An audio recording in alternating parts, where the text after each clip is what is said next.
Sebagai wujud pengabdian dan kepedulian BPJS Kesehatan kepada masyarakat yang melakukan tradisi mudik lebaran, BPJS Kesehatan kembali menyelenggarakan Posko Mudik BPJS Kesehatan tahun 2018.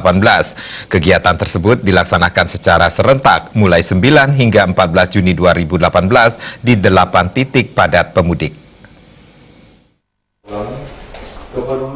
Kedelapan titik tersebut meliputi Terminal Pulau Gebang Jakarta, Terminal Bungur Asih Surabaya, Terminal Tirtonadi Surakarta, Stasiun Yogyakarta, Rest Area Cikampek Kilometer 57, Pelabuhan Merak Banten, Pelabuhan Gilimanuk Bali, dan Pelabuhan Soekarno-Hatta Makassar. Khusus di Pelabuhan Gilimanuk Jembrana, posko mudik ini dibuka mulai tanggal 7 Juni 2018. Deputi Direksi Wilayah Bali, NTT, dan NTB BPJS Kesehatan, Armi A, mengatakan, berkaca dari antusiasme pemudik terhadap kehadiran posko mudik BPJS Kesehatan tahun-tahun sebelumnya, BPJS Kesehatan selalu berupaya meningkatkan kualitas pelayanan kepada masyarakat di titik padat pemudik tersebut.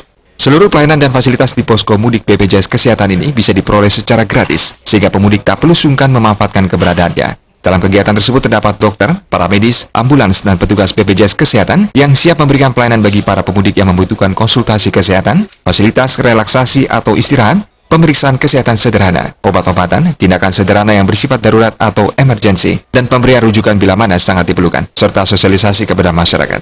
Posko mudik BPJS Kesehatan beroperasi selama 24 jam. Di dalamnya terdapat 2 tim yang bertugas secara bergantian. Masing-masing tim tersebut terdiri atas 1 petugas BPJS Kesehatan, serta 1 dokter dan 2 paramedis yang berasal dari puskesmas atau fasilitas kesehatan lainnya yang bermitra dengan BPJS Kesehatan.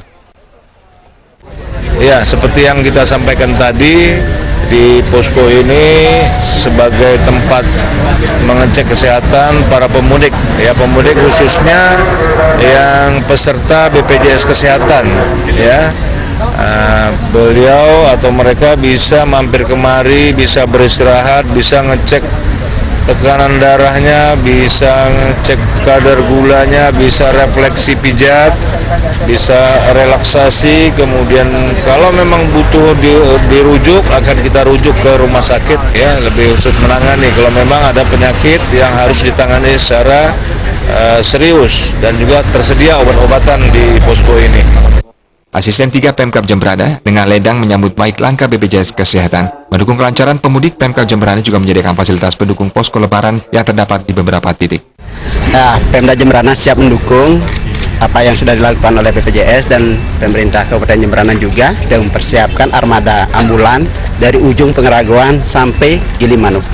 Yang jelas kita saling mendukung dengan BPJS, dan parkir juga sudah ada di sekitar Glongkori, sudah dipersiapkan kalau memang membludak ya akan diparkir di sana. Selama libur Lebaran 2018, masyarakat juga tetap dapat menghubungi BPJS Kesehatan Care Center 1500-400 yang beroperasi 24 jam, termasuk hari Minggu dan libur, untuk memperoleh informasi, melakukan pengaduan, melakukan konsultasi kesehatan, memperoleh pelayanan administrasi peserta JKN KIS, pendaftaran peserta JKN KIS, pendaftaran bayi baru lahir kategori PPU anak pertama sampai dengan anak ketiga, dan bayi peserta PBI APBN, serta mengetahui perhitungan denda pelayanan. Jaya Kusuma dan Saputra, Bali TV.